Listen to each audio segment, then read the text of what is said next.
Hello friend, welcome back to our channel and good evening all of you. आज की इस video में हम बात करते हैं भारतीय विदेश नीति के बारे में। जानेंगे कि इंडिया की जो फॉरेन पॉलिसी है उसकी विकास यात्रा यानी उसका डेवलपमेंट कैसे वह धीरे धीरे 1945 से आपका 2026 तक। तो हम यहाँ पे जानेंगे कि विदेश नीति क्या होती है, विदेश नीति के निर्धारक तत्व आपके कौन कौन से होते हैं, यानी कौन कौन सी ऐसी वो चीज है जो हमारी विदेश नीति को आपका डिटरमाइन करती है, उसको अफेक्ट करती है। ओके। तीसरा आता है आपका विदेश नीति जो भारत की है उसका विकास आपके कितने चरणों में होता है। फिर हम प्राइम मिनिस्टर वाइज विदेश नीति की बात करेंगे। तो सबसे पहले हम जान लेते हैं आपकी व्हाट इज फॉरेन पॉलिसी यानी विदेश नीति क्या होती है। तो जब हम विदेश नीति यानी फॉरेन पॉलिसी की आपकी बात करते हैं तो विदेश नीति आपका एक तरीका है, एक जरिया है जिसके थ्रू आप क्या करते हैं, कोई भी देश जो है दूसरे देशों के साथ अपने जो है रिलेशन बनाता है, अपने संबंध बनाता है और वो चाहता है कि उसके जो संबंध है बहुत अच्छे से आपके चले, उसको निभाता है जिससे कि उसके राष्ट्रीय हितों की पूर्ति हो सके, उसके जो भी राष्ट्रीय हित है उसको अंतर्राष्ट्रीय मंच तक उसको पहुंचाया जा सके जिससे कि हम अपने राष्ट्रीय हितों की पूर्ति कर सके। उसको ही आपका विदेश नीति कहते हैं, इजी लैंग्वेज में, सरल शब्दों में। अगर हम इसकी कठिन डेफिनेशन देखें तो अगर हमें लिखना हो तो विदेश नीति आपकी क्या होती है, तो किसी भी जो देश है उसके जो राष्ट्रीय हित है, जो नेशनल इंटरेस्ट है, उनकी रक्षा करने के लिए आपके अंतर्राष्ट्रीय मंच पर अपने जो लक्ष्य है जैसे कि हमारी सुरक्षा, इसके अलावा हमारा आर्थिक विकास, इसके अलावा शांति, तो ये आपके कुछ लक्ष्य हो गए। उनको प्राप्त करने के लिए अन्य राष्ट्रों के साथ हम जो भी संबंध बनाते हैं, हम अपने जो भी रणनीतियां बनाते हैं, जो भी सिद्धांत बनाते हैं और उन निर्णयों का आपका एक समूह होती है विदेश नीति। इसके अलावा जानते हैं आप विदेश नीति के जो फैक्टर होते हैं कौन कौन से होते हैं। तो सबसे पहले विदेश नीति के अगर कारक की बात करें तो भू राजनीति, अर्थव्यवस्था और इतिहास जैसे जो कारक है वो आपके विदेश नीति को डिटरमाइन करते हैं, उसको निर्धारित करते हैं। तो अब हम देख लेते हैं इसमें निर्धारक तत्व कौन कौन से आपके। तो सबसे आपका महत्वपूर्ण जो निर्धारक तत्व है, जो आपकी हर विदेश नीति का एक महत्वपूर्ण आधार होता है, वो होते हैं उसके राष्ट्रीय हित यानी जो उसके नेशनल इंटरेस्ट होते हैं जिसमें कि उसकी सुरक्षा, उसका आर्थिक विकास, उसका शांति, ये सब आपके आते हैं। ये सबसे इम्पोर्टेंट पहलू होता है कि किसी भी विदेश नीति को साकार करने का एकमात्र जो साधन है वो क्या है, आपका राष्ट्रीय हित। ओके।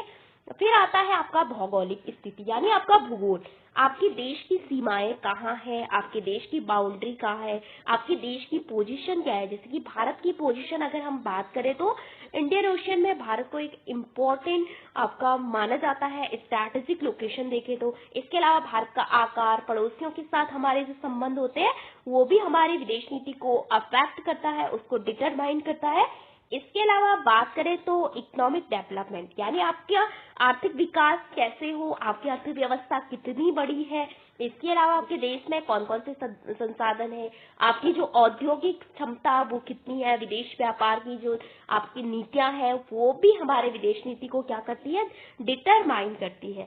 फिर आता है हमारा जो ऐतिहासिक और सांस्कृतिक जो परंपराएं होती है जिसमें आते हैं हमारी हिस्ट्री एंड कल्चर यानी हमारे देश का इतिहास क्या रहा, हमारे मूल्य क्या है, हमारे प्राचीन काल में सांस्कृतिक संबंध किन किन देशों के साथ आपके हुआ करते थे। भारत की बात करें तो अहिंसा एक इम्पोर्टेंट है। फिर आता है शांतिपूर्ण सह अस्तित्व, भारत हमेशा से ही एक शांतिपूर्ण देश रहा है, उसने कभी किसी पे अटैक नहीं किया है। तो इस तरह से ये भी हमारा जो सांस्कृतिक और हमारे ऐतिहासिक मूल्य होते हैं वो भी आपके विदेश नीति को अफेक्ट करते हैं, उसको निर्धारित करते हैं। फिर आता है आपका राजनीतिक नेतृत्व और आपकी संरचना। इस समय आपके देश का शासन किसके हाथ में है, कौन सी पार्टी है, कौन से विचारधारा के लोग हैं आपका, और सरकार का प्रकार क्या है, क्या आपके देश में लोकतांत्रिक सरकार है या आपके देश में तानाशाही है। ये भी हमारी विदेश नीति को क्या करती है, आपके अफेक्ट करती है, उसको प्रभावित करती है और उसको आपके किस दिशा में ले जाना है उसको डिटरमाइन करने में एक महत्वपूर्ण फैक्टर है। फिर आता है हमारी सैन्य क्षमता यानी मिलिट्री पावर क्या है उस देश की, रक्षात्मक ताकत क्या है, परमाणु क्षमता वाला देश है या नहीं, तकनीकी विकास में इसका क्या वो है, योगदान है। तो ये सब हमारी विदेश नीति को अफेक्ट करते हैं। इसके अलावा आर्थिक परिस्थितियां, फिर जब हम आर्थिक परिस्थिति अंतर्राष्ट्रीय परिस्थितियों की बात करते हैं तो इंटरनेशनल एनवायरमेंट, तो हमारी पहले से नीति क्या रही, क्या हमने जब हम बात करते हैं कोल्ड वॉर के टाइम पीरियड में क्या हमने किसी गुट को आपका ज्वाइन किया था, क्या हमने एक स्वतंत्र मार्ग अपनाया था, अंतर्राष्ट्रीय जो गठबंधन है उनके साथ हमारे क्या रिलेशन। तो बहुत सारे जो फैक्टर है वो हमारी विदेश नीति को निर्धारित करते हैं, बहुत सारे फैक्टर उसको डिटरमाइन करते हैं। तो हमने देखा राष्ट्रीय हित इम्पोर्टेंट है, इसके अलावा भौगोलिक स्थिति भूगोल इम्पोर्टेंट है, आपका आर्थिक विकास काफी इम्पोर्टेंट है आपका, और सुरक्षा से संबंधित जो चुनौतियां होती है आपका सिक्योरिटी के मामले में काफी इम्पोर्टेंट है, सैन्य क्षमता उसमें आती है, और ऐतिहासिक और सांस्कृतिक जो मूल्य होते हैं वो काफी इम्पोर्टेंट है। आपका देश का राजनीतिक नेतृत्व आपका कौन कर रहा है वो आपका इम्पोर्टेंट है। तो यहाँ पे बहुत सारे कुछ घरेलू कारक होते हैं और कुछ आपके इंटरनेशनल फैक्टर होते हैं जो कि विदेश नीति को आपके निर्धारित करते हैं। तो 2 टाइप्स के आपके फैक्टर होते हैं। तो यहाँ पे आपको देखना है कि कौन से घरेलू कारक है और कौन से आपके अंतर्राष्ट्रीय कारक है जो कि विदेश नीति को आपके निर्धारित करते हैं। अगर हम बात करते हैं भारतीय विदेश नीति के चरण की बात करें तो phases of Indian foreign policy, तो कैसे आपका डेवलपमेंट हुआ भारत की विदेश नीति का। प्रारंभ में जब हम बात करते हैं 1947 से 1962 तक, तो 1947 में हम अभी स्वतंत्र हुए थे ब्रिटिश उपनिवेशवाद से, तो अभी हमें आजादी मिली थी। तो भारत का यही मिशन यही विजन था कि दुनिया में हम क्या करें कि जितने भी देश है, चाहे वो हमारे पड़ोसी है, चाहे वो हमारे विस्तारित पड़ोस यानी एक्सटेंडेड नेबर्स है, जो हमारे पड़ोस से थोड़ा दूर है, उनके साथ सबके साथ हम क्या करें, आपका रिलेशन जो है, आपका संबंध जो है उनको बहुत अच्छे से लेके चले, चाहे वो चाइना हो, चाहे पाकिस्तान हो, चाहे वो कोई भी कंट्रीज हो दुनिया में।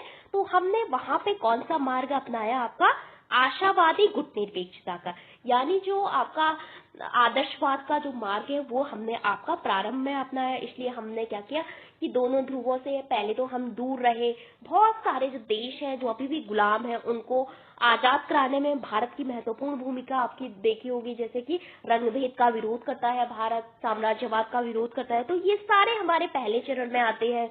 चाइना के साथ हमने पंचशील समझौता साइन किया था 1954 में, वो भी हमारा आशावादी गुटनिरपेक्षता का एक कारक था, क्योंकि हम चाहते थे कि हम दोनों भाई हैं, यानी हिंदी चीनी भाई भाई करके हमारे जो रिलेशन थे हम आगे बढ़ाना उसको चाहते थे। फिर आता है पंचशील आपका गुटनिरपेक्ष, तो ये सब आपकी आशावादी गुटनिरपेक्षता का हो रही 1962 तक। 1962 में आपका क्या होता है कि चाइना भारत पे अटैक कर देता है, तो यहाँ पे भारत की जो विदेश नीति का जो पहले आशावादी गुटनिरपेक्षता पे बेस थी वो आपकी शिफ्ट हो जाती है किस पे, यथार्थवाद और पुनर्प्राप्ति पे, यानी रियल में क्या है। अब हम उस काल्पनिक दुनिया से आपका बाहर आना चाहते थे जहाँ पे हम आपका आदर्शवाद को लेके पहले चल रहे थे कि ऐसा होगा, हम अच्छे हैं तो दुनिया में सब देश आपके ऐसे ही होंगे, सब देश आपके फ्रेंडली होंगे, सब देश आपके अच्छे। अब हमने क्या किया, जब हम पे अटैक हुआ तो हमने यथार्थ में सोचना शुरू किया कि हाँ, यथार्थ में तो आपका बहुत सारा रियल है, रियल में आपका ऐसा होता है, रियल में कोई भी देश आपका किसी भी देश को आगे नहीं बढ़ने देता है, क्योंकि सब देशों का अपना राष्ट्र हित सबसे इम्पोर्टेंट होता है। तो यहाँ पे हमारी जो विदेश नीति है वो आपकी शिफ्ट हो जाती है किस पे, यथार्थवाद पे, रियलिज्म पे, जो यथार्थ में आपका दिख रहा है 1962 के युद्ध के बाद। तो यहाँ पे हम एक प्रैक्टिकल विकल्प लेके आके चलते हैं, और 1964 में इसी को ध्यान में रख के हमने क्या किया, अमेरिका के साथ एक रक्षा समझौता किया। अब हमें चिंता होने लगी कि हमारी सिक्योरिटी काफी इम्पोर्टेंट है, हमारी रक्षा आपकी काफी इम्पोर्टेंट है, क्योंकि हमारे भाई ने क्या किया था, हमको धोखा दे दिया था चाइना ने। ओके, फिर आता है ताशकंद समझौता। यहाँ पे 1965 में भारत और पाकिस्तान के बीच वॉर होता है, और उस वॉर को शांत करने के लिए आपका एक समझौता होता है जो कि उज्बेकिस्तान में होता है, ताशकंद में, और रशिया इसमें मीडिएटर होता है। तो ये आपका काफी इम्पोर्टेंट था। तो 1965 का रक्षा समझौता, ताशकंद समझौता। क्योंकि 1965 में भारत और पाकिस्तान के बीच वॉर हुआ था और इस वॉर में भारत को विजय मिली थी। तो अब हम क्या करना चाहते थे, अपने जो रिजॉल्व पीसफुली उसको हैंडल करना चाहते थे, इसलिए हम कहाँ जाते हैं, उज्बेकिस्तान जाते हैं। तो 1962 से 1971 तक आपका ये चलता है। तो वहीं पे आपकी जो भारत के सेकंड प्राइम मिनिस्टर थे लाल बहादुर शास्त्री, उनकी डेथ भी हो जाती है। तो ये आपका काफी इंपॉर्टेंट है। फिर हम मूव करते हैं अपने तीसरे चरण पे। 1971 में आप सभी को पता होगा कि क्या होता है, जो पाकिस्तान के दो पार्ट थे आपका, पश्चिमी पाकिस्तान और पूर्वी पाकिस्तान, इन दोनों के मध्य आपका एक भयंकर युद्ध होता है। क्योंकि जो आपका उनका जो चुनाव का रिजल्ट है उसको लेके, चाहे वो आपका पश्चिमी जो पाकिस्तान है उसके द्वारा पूर्वी पाकिस्तान पे आपका उर्दू भाषा जबरदस्ती थोपना, वहां पे आपका शरणार्थी पे उन पे अटैक, मतलब उन पे बहुत सारा चीजें करना। तो इस कारण से वॉर हो जाता है, दोनों में आपकी बनती नहीं है, दोनों के दो पार्ट हो जाते हैं। तो तब आपका बांग्लादेश का उदय होता है। तो यहाँ पे इंडिया की एक महत्वपूर्ण भूमिका रहती है, क्योंकि यहाँ पे इंडिया ने बांग्लादेश का साथ दिया था। ऑपरेशन आपने सुना होगा मुक्ति वाहिनी के बारे में। तो यहाँ पे बांग्लादेशी जो लोग थे उनका साथ दिया था भारत ने, क्योंकि भारत पे इसका बहुत सारा प्रभाव पड़ रहा था। आपने देखा होगा कि हमारे जो पूर्वी राज्य है उनमें एक शरणार्थी संकट आपका आ रहा था, इस कारण से भारत को इसमें हस्तक्षेप करना पड़ा। तो जब आपका बांग्लादेश का एक देश के रूप में उदय होता है तो भारत का पूरे दक्षिण एशिया में काफी मतलब मान बढ़ जाता है। तो पूरे दक्षिण एशिया में भारत एक क्षेत्रीय शक्ति के रूप में आपका यहाँ पे उभर कर आता है। बृहद भारतीय क्षेत्रीय अभियान यानी ग्रेट इंडियन रिसर्चन का मतलब पीरियड इसको माना जाता है। 1971 में हमने तब यूएसएसआर के साथ 20 वर्षीय एक समझौता किया था, ये भी आपका काफी इम्पोर्टेंट है। फिर हमने बांग्लादेश युद्ध में अपने कठोर शक्ति का प्रदर्शन किया था और 1974 में हमने अपना परमाणु परीक्षण किया और आपका यहीं से आपका चाइना और पाकिस्तान आपके साथ आ जाते हैं। भारत अब टू फ्रंट पे वॉर की सिचुएशन हमारी अब बन जाती है। 1971 तक का ये फेज रहा बृहद भारतीय क्षेत्रीय अभियान का। कब से कब तक चला? 1971 से 1991 तक।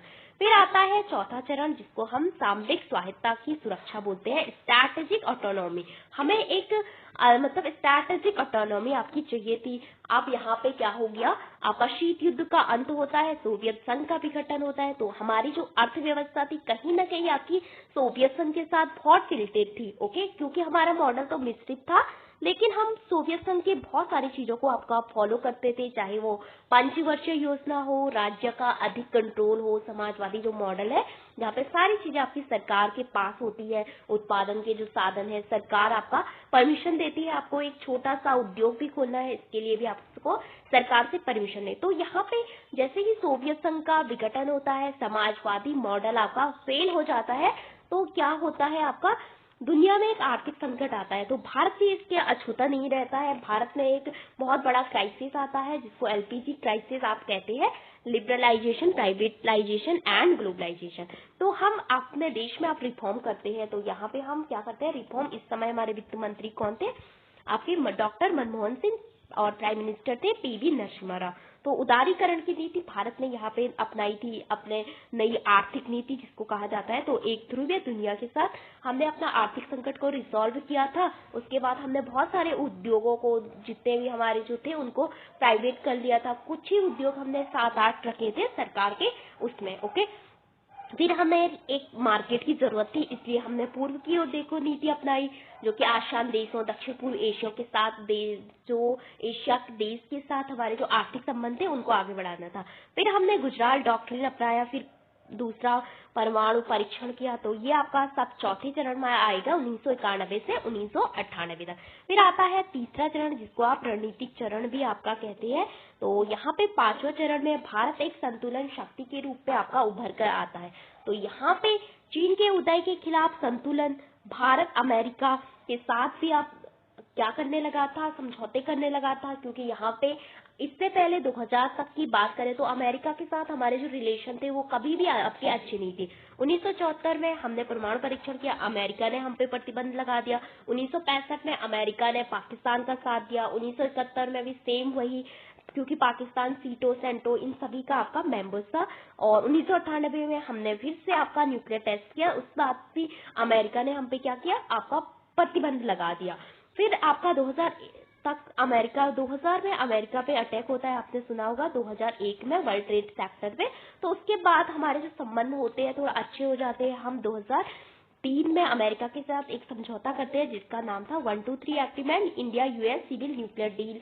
तो यहाँ पे हम बहुत सारे देशों के साथ अब अपने संबंध बनाने लग गए थे, चाहे वो चाइना हो, चाहे जो अन्य कंट्रीज हैं उनके साथ भी। फिर आता है ब्रिक्स का निर्माण होता है। फिर आपका connect central Asia policy, India आप कनेक्ट सेंट्रल एशिया पॉलिसी के थ्रू अपने एनर्जी सिक्योरिटी के लिए आपका काफी चिंतित होता है। तो हम सेंट्रल एशिया जो कंट्रीज है जो कि पहले रशिया का पार्ट थी, उनके साथ भी अपने संबंध क्या करते हैं, आपके मजबूत करते हैं। फिर आता है छठवां चरण जो कि आपका 2013 से अभी 2026 आपका चल रहा है, शुरू है। और यहाँ पे ऊर्जावान जुड़ाव के रूप में इसको जाना जाता है, एनर्जेटिक फेज। जब 2014 में आपके प्राइम मिनिस्टर मोदी जी आते हैं, उसके बाद आपने सुना होगा प्रथम पड़ोस की नीति, act east policy, multi alignment. आपने देखा होगा कि दुनिया में इंडिया ने कभी भी एक ध्रुव को कभी मान्यता नहीं दी, ना ही कभी दो ध्रुव विश्व को सपोर्ट किया। शीत युद्ध के टाइम पीरियड में देखो, चाहे वो आजकल देखो 1991 के बाद अमेरिका का जो एक महाशक्ति के रूप में, उसको भी सपोर्ट नहीं किया। इंडिया हमेशा आपका एक बहुत ध्रुवीय व्यवस्था यानी मल्टी अलाइनमेंट वर्ल्ड को आपका सपोर्ट करता है, जिसमें कि भारत क्वाड के साथ भी उसका पार्टनर भी है और आपका एससीओ का पार्टनर भी है। एससीओ जिसमें चाइना है, क्वाड जिसमें आपका अमेरिका है। सागर की बात करें तो दक्षिण एशिया में जो देश है आपके मेनली जो हिंद महासागर में, तो उनसे रिलेटेड है। सागर इनिशिएटिव आपका 2015 में आपका आता है। फिर आता है act east policy, think west policy, Atmanirbhar Bharat अभियान कोविड-19 के समय। तो ये सब आपका 2013 का जो आपका ऊर्जावान जुड़ाव है। तो यहाँ पे हमने देखा कि भारत की विदेश नीति के कितने चरण है, आपके 6 चरण है। पहला चरण है आशावादी गुटनिरपेक्षता का, जहाँ पे हम बहुत आशावादी थे, हम सोचते थे कि मैं अच्छा हूँ तो पूरी दुनिया आपकी अच्छी है। फिर आपका यथार्थवाद, मतलब यथार्थ में, रियल में जो है उस पे बेस्ड था। तीसरा आता है आपका कि एक क्षेत्रीय शक्ति के रूप में भारत उभर के आता है। चौथा है आपका सामरिक स्वायत्तता की जरूरत पड़ गई थी। और पांचवा है भारत एक शक्ति संतुलन के रूप में उभर के आता है। एंड छठवां आता है आपका ऊर्जावान जुड़ाव। आप देख लेते हैं कुछ इंपॉर्टेंट। तो उत्तर उपनिवेश देश के रूप में हम भारत को कैसे देखते हैं आफ्टर इंडिपेंडेंस। जब आपका भारत में उपनिवेशवाद समाप्त होता है तो उसके बाद भारत में जो राजनीति क्षेत्र में उत्तर उपनिवेश यानी पोस्ट इंडिपेंडेंस, ओके। तो यहाँ पे राजनीतिक मोर्चा की बात करें तो हमारे देश में आप सभी को पता होगा कि पार्लियामेंट्री डेमोक्रेसी है यानी संसदीय लोकतंत्र है। नियमित आपके चुनाव होते हैं, स्वतंत्र न्यायपालिका है जिसके द्वारा आपके जो फंडामेंटल राइट्स हैं उनकी भी गारंटी दी गई है। और यहाँ पे आपका संविधान हमेशा सर्वोच्च है, संसद आपकी सर्वोच्च नहीं है, ओके। फिर आता है आर्थिक मोर्चा। तो भारत एक मिश्रित अर्थव्यवस्था वाला देश है जिसमें राज्य की एक मजबूत भूमिका है यानी सरकार की। और हमने पंचवर्षीय योजना जो कि आपकी रशिया से ली थी, क्योंकि वहीं पे आपकी पंचवर्षीय योजना थी। फिर आता है कूटनीतिक, अगर डिप्लोमेसी के बारे में बात करें तो गुटनिरपेक्षता का जो सिद्धांत था वो भी हमारी कूटनीति थी, हमें दोनों ध्रुवों से आपका अलग रहना है। पंचशील की बात करें, शीत युद्ध के समय दोनों गुटों से दूरी बनाए, शांतिपूर्ण सह अस्तित्व के जो 5 सिद्धांत है। तो विकासशील देशों के हितों की भारत ने हमेशा वकालत की है। भारत हमेशा रंग भेद का विरोध करता है। और आपका दुनिया में जो साम्राज्यवाद है, आपका उपनिवेशवाद है, उनका विरोध करता है। तो यहाँ पे काफी इम्पोर्टेंट भूमिका भारत ने निभाई है। बहुत सारे जो तीसरी दुनिया के जो देश थे वहाँ पे भी औपनिवेशीकरण के रूप में इंडिया की महत्वपूर्ण भूमिका रही, क्योंकि इंडिया जो है पहले गुलाम था आपका। इंडिया ने खुद इस सिचुएशन को एक्सपीरियंस किया था, उसको झेला था, उसके खिलाफ आपकी लड़ाई लड़ी थी और अन्य देशों को भी आपका प्रेरित किया। अब हम कुछ अन्य देते हैं, जैसे कि 1960 के दशक में वैकल्पिक परिवेश।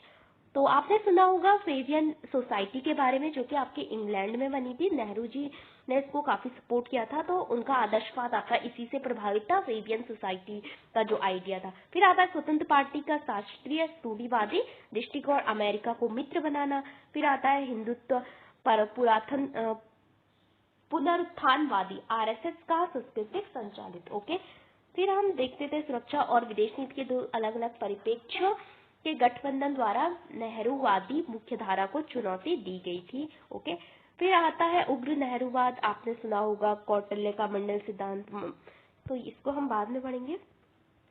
तो अगर हम बात करें भारत की विदेश नीति का डेवलपमेंट आपका कैसे होता है, तो प्राइम मिनिस्टर नेहरू जी के समय अगर हम बात करें तो यहाँ पे 1947 से 1964 तक उनका आपका टाइम पीरियड रहा है।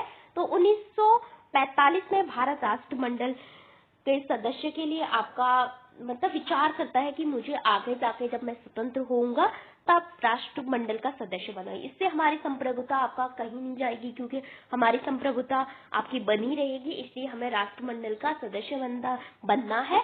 और 1949 में हम आपका राष्ट्रमंडल का सदस्य बनते हैं। और यहाँ पे जो राष्ट्रमंडल है आपका, जितने भी जो देश है आपके ब्रिटेन के गुलाम रहे हैं उनका एक संगठन है। इसमें आपके बहुत सारी कंट्रीज से आपकी जितने भी आपके उपनिवेशवाद जिन देशों में रहा है उनका एक संगठन है, क्योंकि भारत को दुनिया में अपनी पहचान बनाने के लिए किसी न किसी संगठन के साथ आपका जुड़ना था और यहाँ पे अपनी जो नीतियां हैं उनको आगे बढ़ाना था, क्योंकि ये आपका एक मंच प्रोवाइड करता है, क्योंकि यहाँ पे बहुत सारे गुलाम देश आपके रहे हैं और हमारी संप्रभुता यहाँ पे बनी रहेगी, कोई भी उस पे आंच नहीं आएगी, इसलिए हमने इसको ज्वाइन करने का आपका विचार बनाया। फिर आता है 1947-48 में भारत स्वतंत्र होता है और पार्टीशन यानी हमें आजादी मिलती है किसके साथ, विभाजन के साथ।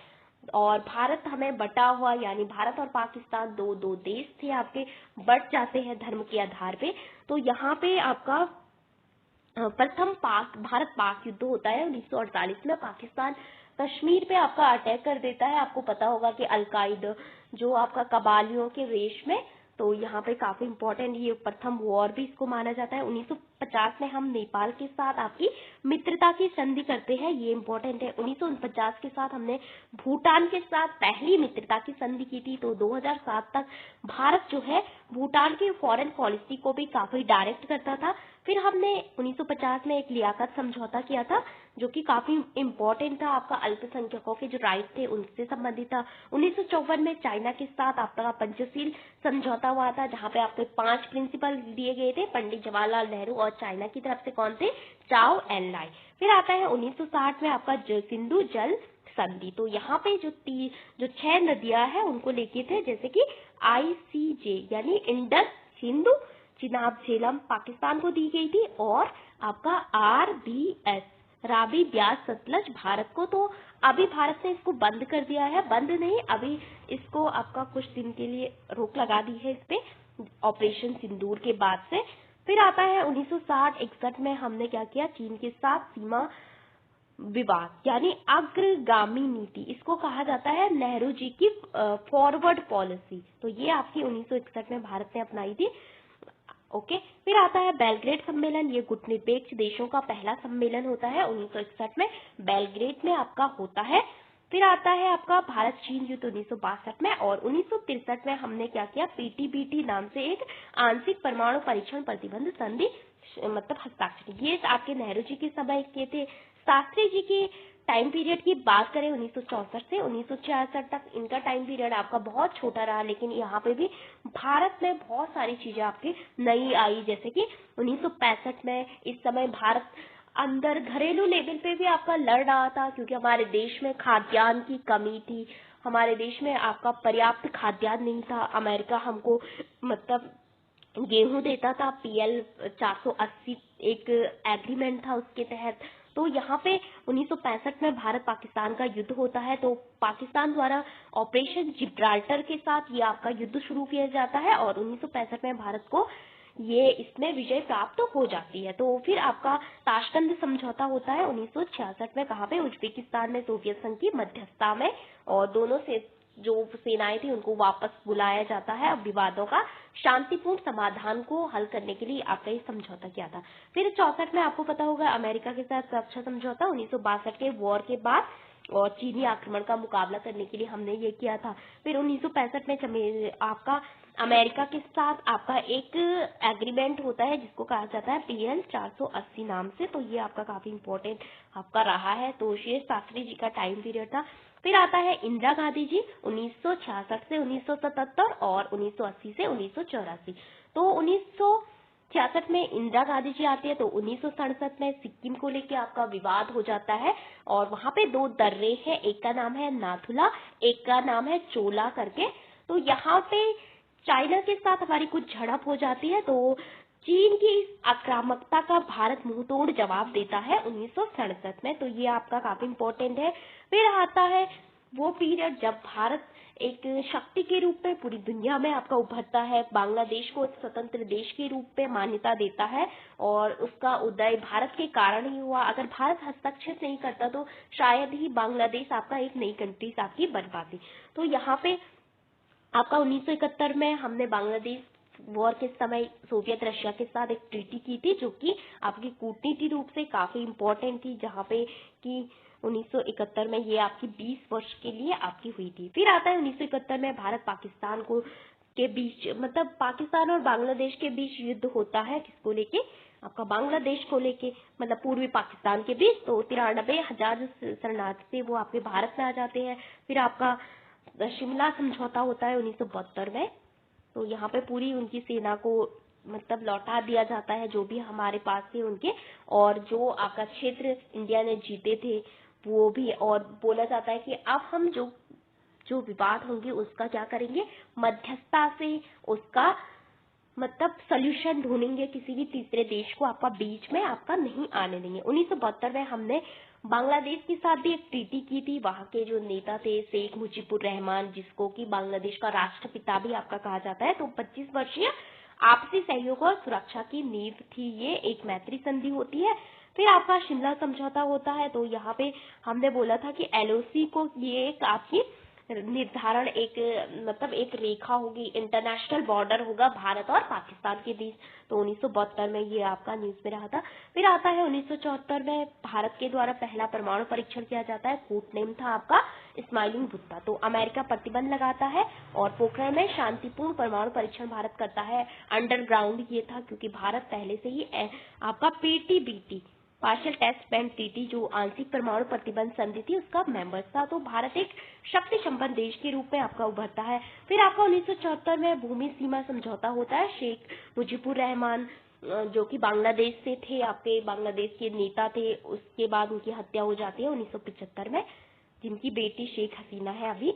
तो फिर कच्चा तीव आइलैंड, जो कि पिछले साल आपका काफी न्यूज में रहा था, ये हम श्रीलंका को दे देते हैं 1974 में। तो ये आपका काफी विवाद का विषय रहा। 2015 में हमने बांग्लादेश के साथ हमारे जो विवाद था भूमि को लेकर, उसको मतलब हल कर दिया था, उसका अमेंडमेंट किया गया था। तो आपको पता होगा कि अगर भारत का छोटा सा पार्ट भी अगर किसी देश को आप देते हैं तो वहां पे कॉन्स्टिट्यूशन में आपका अमेंडमेंट करना पड़ता है, पूरी पार्लियामेंट की आपकी परमिशन लगती है। ओके, तो यहाँ पे बांग्लादेश के साथ तो हमने मतलब इसको सॉल्यूशन कर दिया, लेकिन श्रीलंका के साथ अभी भी आपका बना हुआ है, क्योंकि वो आपका ऐसे ही भारत का पार्ट किसी और देश को उस समय आपका दे दिया था इंदिरा गांधी जी के टाइम पीरियड पे।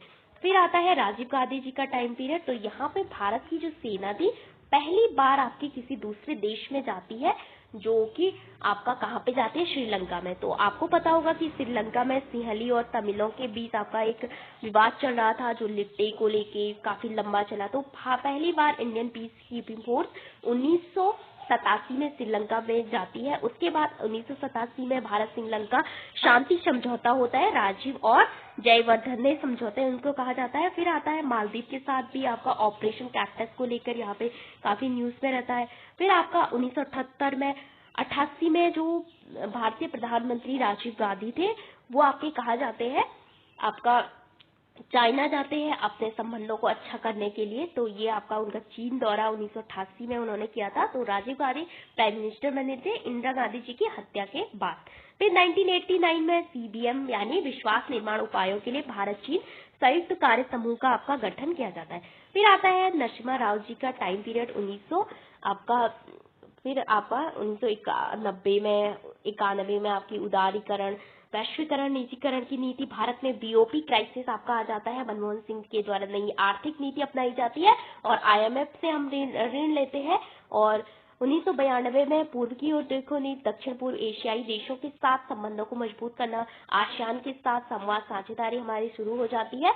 1996 में एचडी देवगौड़ा और आपका आईके गुजराल जब विदेश मंत्री थे, तो उन्होंने एक पॉलिसी लाई थी आपकी गुजराल डॉक्ट्रिन, जहां पे गैर पारस्परिकता को लेकर ये आपकी थी। तो ये आपकी काफी इंपॉर्टेंट है। 1993 में ये आपका पीवी नरसिम्हा राव आपके चाइना जाते हैं और एलएसी पे एक शांतिपूर्ण समझौता होता है। तो भारत और चाइना का जो बॉर्डर है उसको एलएसी आपका कहा जाता है और भारत और पाकिस्तान का एलओसी जो कि 1972 में शिमला समझौते में आपका डिटरमाइन हुआ था। फिर आपका बांग्लादेश के साथ 1996 में एक ट्रीटी होती है जिसको गंगा जल बंटवारे के लिए संधि आपका कहा जाता है। तो ये आपका 30 साल के लिए होती है और इस साल आपको पता होगा कि 2026 में इसको रिवाइज होना है। तो देखेंगे इसके बारे में। फरक्का बैराज विवाद का समाधान अभी चल ही रहा है। आपका फरक्का जो नदी विवाद है वो भी भारत और बांग्लादेश के बीच है। फिर 1996 में एक ट्रीटी आती है सीटीबीटी, व्यापक परीक्षण प्रतिबंध संधि। भारत को साइन नहीं करता है, इसको भेदभावपूर्ण आपका माना जाता है। ये आपके परमाणु निशस्त्रीकरण से संबंधित था। भारत ने अपनी राष्ट्रीय सुरक्षा को ध्यान में रख के इसको क्या किया, मतलब इसको नेग्लेक्ट कर दिया था, इसको साइन नहीं किया। फिर आता है 1997 में IORA, हिंद महासागर रिम एसोसिएशन आपका बनता है। काफी इंपॉर्टेंट है, ये आपका 23 देशों का संगठन है। फिर आता है अटल बिहारी वाजपेयी जी का टाइम पीरियड। 1998 में पोखरण परीक्षण किया जाता है, सेकेंड न्यूक्लियर टेस्ट, इसका नाम था ऑपरेशन शक्ति। फिर कारगिल युद्ध होता है भारत पाकिस्तान के बीच, यहाँ पे लाहौर घोषणा होती है। G20 की स्थापना 1999 में। फिर आता है आगरा शिखर वार्ता, परवेश मुशर्रफ या इस समय पाकिस्तान के वो थे, लीडर थे। फिर सोवियत रशिया के साथ आपकी स्ट्रैटेजिक पार्टनरशिप होती है 2000 में। फिर अमेरिका के साथ GSOMA करके एक एग्रीमेंट होता है, ये काफी इम्पोर्टेंट है। 1997 में क्योटो प्रोटोकॉल आता है, भारत पार्ट बनता है 2002 में। और आसियान शिखर सम्मेलन में भारत पार्ट बनता है 2002 से। और रूस के साथ हमारी एक एक्सरसाइज है जो कि हर साल आपकी होती है, इंदिरा एक्सरसाइज 2003 से आपकी शुरू हुई थी। और चीन ने सिक्किम पे जो भारत की संप्रभुता को मान्यता दी थी काफी लंबे टाइम की पीरियड के बाद 2003 में। आपको पता होगा कि 36वां संवैधानिक संशोधन हुआ था 1975 में। इसके थ्रू क्या किया गया था, सिक्किम को इंडिया का पार्ट बना दिया। पहले वो एक संरक्षक राज्य था, वहां पे आपका चोग्याल नाम से एक राजवंश था, वो चलता था। फिर भारत प्रोटेक्ट करता था, लेकिन वहां पे जनमत संग्रह किया गया और वो सिक्किम के लोग भारत में शामिल हो गए। तो चाइना ने रिकॉग्नाइज नहीं किया था, लेकिन काफी बाद में जाके चाइना ने इंडिया माना कि ये आपका इंडिया का पार्ट है। 2004 में हमने यूरोपियन यूनियन के साथ भी आपकी स्ट्रैटेजिक पार्टनरशिप की थी। तो ये काफी फिर आता है मनमोहन सिंह जी का टाइम पीरियड। तो ये आपका डॉक्टर मनमोहन सिंह जी का टाइम पीरियड 2004 से 2014 तक। तो कठोर शक्ति और सुरक्षा 2008 में आपको पता होगा कि मुंबई आतंकवादी हमला होता है। और 2005 में अमेरिका के साथ एक डील साइन होती है जिसको India US civil nuclear deal आपका कहा जाता है, 123 एग्रीमेंट के नाम से भी इसको जाना जाता है। 2005 में हम प्रोसेस शुरू करते हैं, लेकिन 2008 तक ये आपकी चलती है। फिर आता है पश्चिम की ओर देखो नीति, भारत की थी आपका वेस्ट की ओर, तो या लुक वेस्ट पॉलिसी, ओके, जिसको 2014 में आपका लिंक वेस्ट पॉलिसी आपका बना दिया जाता है। फिर आता है फ्रांस के साथ भी हमने रणनीतिक समझौता हासिल मतलब शुरू किया, एक असैन्य परमाणु समझौता।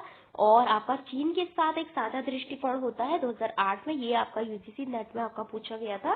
पहले 21वीं सदी के लिए साझा दृष्टिकोण किसके साथ साइन हुआ था, तो चाइना के साथ।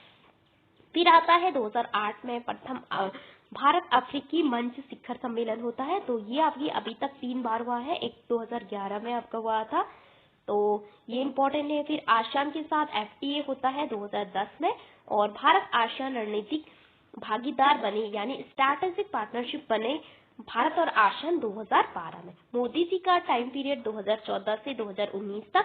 तो यहाँ पे आपको पता होगा जैसे कि 2014 में आते हैं तो neighbourhood first policy, project Mausam, act east policy, link west policy, para diplomacy, जो कि 100 दिनों के लिए आपकी बनाई गई थी कि 100 दिनों में हमारी विदेश नीति क्या होगी। फिर आता है सागर विजन 2015 में, भूमि सीमा समझौता बांग्लादेश के साथ हमने अपने जो बॉर्डर डिस्प्यूट थे उसको मतलब आपका क्या क्या सॉल्व किया। 101 पार्ट जो इंडिया के थे उसको बांग्लादेश को दे दिया, जो कि आपका बॉर्डर से लगे जो एरिया थे, और 51 उनके थे, उन्होंने हमें दे दिया। और 100वां संवैधानिक संशोधन हुआ। अंतर्राष्ट्रीय योग दिवस जो कि 2014 में रिकॉग्नाइज किया गया था, 2015 में।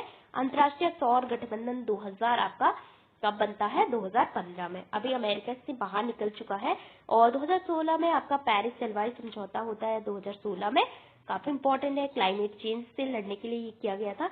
तो आपको पता होगा कि 2016 में ही पठानकोट अटैक होता है, उरी आतंकवादी हमला होता है, सर्जिकल स्ट्राइक की जाती है और एक LEMOA logistic exchange memorandum of agreement America के साथ आपका साइन किया जाता है 2016 में। इससे पहले हमें GSOMIA 2000 में आपका किया था। फिर आता है 2017 में यहाँ पे एक जो ट्रांजैक्शन है भारत, भूटान और आपके चाइना के बीच, तो वो है आपका क्या, डोकलाम। तो यहाँ पे काफी हड़प झड़प हुई थी 2017 में भारत और चाइना के बीच। आपका भूटान का जो रीजन है जिसको चिकन नेक और सिलीगुड़ी मतलब एक कॉरिडोर के नाम से आपका जाना जाता है। फिर आता है अमेरिका के साथ, फिर हमने कॉमकासा नाम से आपका एक एग्रीमेंट साइन किया, पहले किया GSOMIA general security memorandum exchange कहा गया, फिर लेमोआ, फिर आपका कोमकासा और फिर आपका बेका। तो ये 4 अमेरिका के साथ आपके हुए हैं, काफी इंपॉर्टेंट है चारों।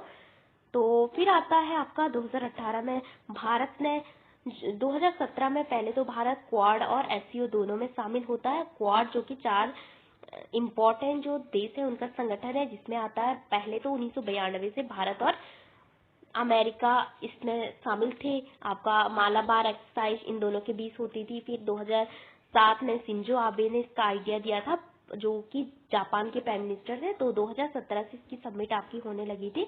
तो 2017 में भारत का पार्ट बनता है और आपका SCO का पार्ट भी आपका बनता है 2017 में, भारत और पाकिस्तान दोनों। फिर आता है सिक्योर, आपका इंडिया के द्वारा दिया गया था और 2018 में ये आपकी वुहान स्प्लिट होती है और 2019 में आपके एक चेन्नई में एक मीटिंग होती है, मतलब स्प्लिट भी कहा जाता है उसको, चेन्नई कनेक्ट प्रोजेक्ट, जो कि आपकी भारत और चीन के बीच होती है। कहाँ पे, आपकी तमिलनाडु में। ओके। फिर आता है मोदी जी के कार्यकाल में, हमने देख लिया पुलवामा अटैक 2019 में, बालाकोट स्ट्राइक, बेका और गलवान गतिरोध, ये सब आपके कब हुए थे, ये 2020 में।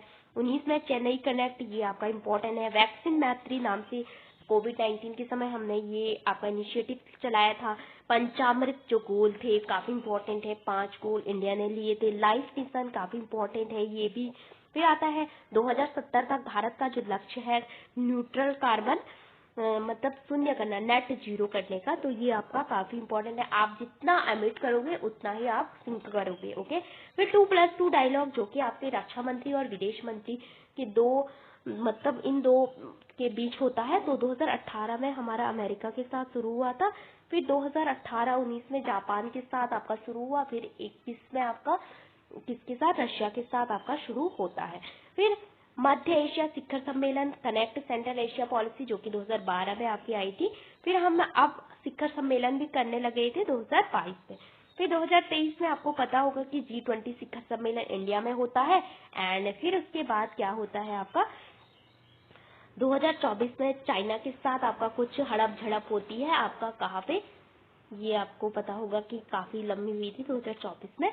फिर ऑपरेशन सिंदूर, जो कि पहलगाम आतंकी हमले के खिलाफ आपका शुरू किया जाता है। एंड 2025 में जो सागर पॉलिसी थी उसका नाम चेंज करके महासागर आपका रखा जाता है। तो यहाँ पे हमने देखा कि 1947-1962 से युद्ध का टाइम पीरियड पे ये नेम पंचशील आदर्शवाद, 1962 से 71 तक 1900 आपका व्यवहारिक विकल्प रक्षा समझौते, 1971 से 91 US पाक धुरी कठोर शक्ति के रूप में। तो यहाँ पे ये उदारीकरण, लुकीस पॉलिसी, चीन का उदय, तो ये सब आपका इम्पोर्टेंट है। तो ये हमने आज की वीडियो में कुछ देखे थे, कुछ और देखते हैं। तो यहाँ पे हमने देखा था प्रत्येक प्राइम मिनिस्टर और उनकी पॉलिसी से संबंधित। तो यहाँ पे हमने देखा था 6 चरण है हमारी विदेश नीति के। तो आशावादी, बृहद, फिर यथार्थवादी, फिर बृहद क्षेत्रीय अभियान, फिर आता है सामरिक स्वायत्ता, फिर एक शक्ति संतुलन, शक्ति, फिर ऊर्जावान जुड़ाव। तो नेहरू जी के टाइम पीरियड में हमने देखा था कि कौन कौन सी चीजें आपकी हुई है। फिर जैसे 1947 से 1962 तक नेहरू जी का टाइम पीरियड रहा है, तो वहाँ पे भारत ने राष्ट्रमंडल की सदस्यता ग्रहण की है, जो कि आपके ब्रिटेन के गुलाम रहे उन देशों का एक समूह है। वैश्विक मंच पे सक्रिय और प्रभावशाली भूमिका निभाने का एक रणनीतिक निर्णय था भारत की तरफ से। फिर गुटनिरपेक्ष आंदोलन, यहाँ पे इम्पोर्टेंट भूमिका रही है। भारत की बेलग्रेड में इसका सम्मेलन हुआ था, 5 लोगों ने शुरू किया था।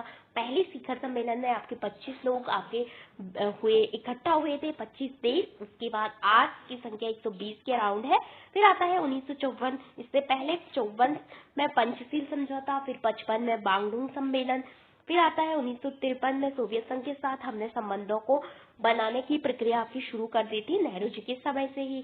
फिर आता है सिंधु नदी को, फिर आता है आपका लियाकत नेहरू समझौता, फिर सिंधु नदी को लेकर समझौता, फिर नेहरू नून पैक्ट होता है, बेरूबारी से रिलेटेड था ये आपका। फिर आपने सुना होगा 1960 में एक बेरूबारी यूनियन करके एक केस होता है जो कि काफी इंपॉर्टेंट है, भारत और पाकिस्तान के बीच भूमि के हस्तांतरण से संबंधित था।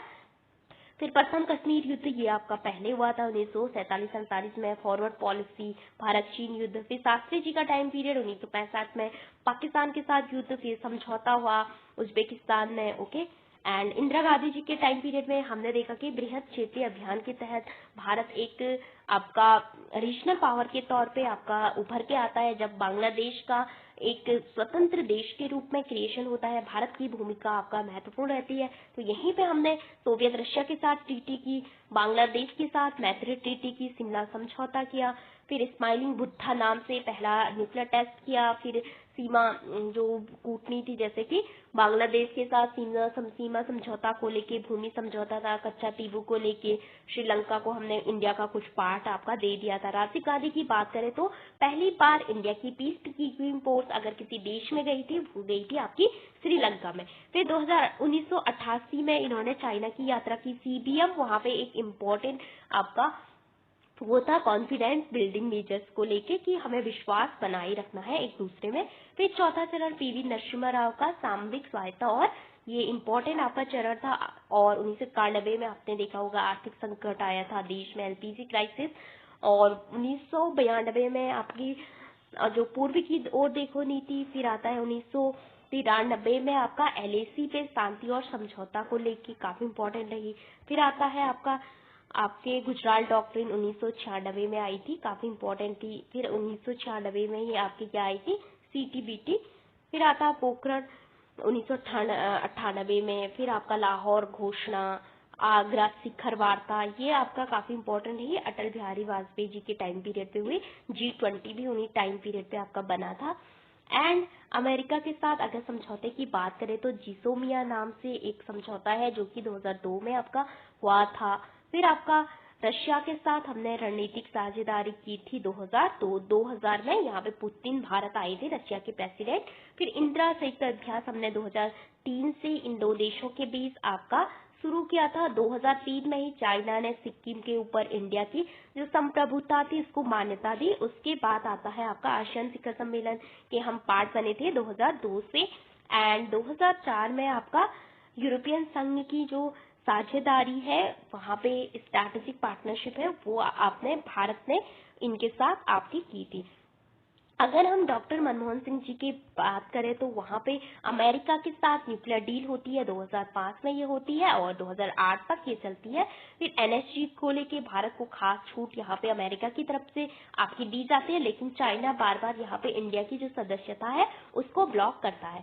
फिर आता है 21वीं सदी के लिए एक साझा दृष्टिकोण जो साइन होता है, जिसपे सहमति बनती है, वो आपका भारत और चाइना के बीच था। फिर मुंबई में अटैक, आपने सुना होगा कि मुंबई आतंकी हमला होता है 2008 में, काफी क्रिटिसाइज किया जाता है यहाँ पे उनकी गवर्नमेंट को।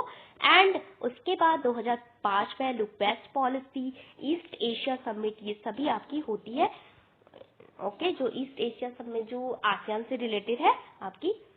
फिर आता है FTA आसियान के साथ 2010 में होता है। 12 में हम रणनीतिक साझेदार आपके बनते हैं। एंड 2008, इससे पहले बात करें तो 2008 में आपका जो अफ्रीका मंच था आपका भारत शिखर सम्मेलन का पहला शुरू होता है। एंड 2009 में आपका ब्रिक्स बनता है। फिर आता है आपका 2007 जो 7वां चरण है I2U2, आपने सुना होगा, जिसमें इंडिया UAE, इजराइल U2 करके कुछ देश है, इसमें ऑस्ट्रेलिया US करके ब्रिक्स काफी इम्पोर्टेंट संगठन है। ब्रिक्स प्लस आपका बन गया है ग्लोबल साउथ के तौर पे। अब भारत इनकी आवाज के तौर पे आपका सामने आता है। Neighbourhood first policy Modi ji के टाइम पीरियड पे आई थी। सीमा समझौता बांग्लादेश के साथ हमने साइन किया था आपका। एंड विजन सागर विजन सागर आपका काफी इंपॉर्टेंट है। प्रोजेक्ट मौसम ये भी इंपॉर्टेंट है आपका। एंड लिंक वेस्ट पॉलिसी आपकी 2014 में ही ये आई थी। हिंद प्रशांत महासागर पहल 2019 में आपकी हुई थी। अंतर्राष्ट्रीय सौर गठबंधन 2015 में। And connect centre Asia policy 2000 आपकी 12 में आई थी और 2022 से इसके जो समिट है वो आपकी स्टार्ट होने लगी। फिर आता है 2000 में, अगर बात करें 16 में, तो सर्जिकल स्ट्राइक पुलवामा, 2019 में अटैक डोकलाम गलवान वैली, ये सब अटैक हमने अभी देखे थे। तो यहाँ पे हमने देखा कि बहुत सारी चीजें। और आज के लिए इतना ही। Thank you for watching this video. तो यहाँ पे हमने आज बहुत सारी चीजों के बारे में देखा है।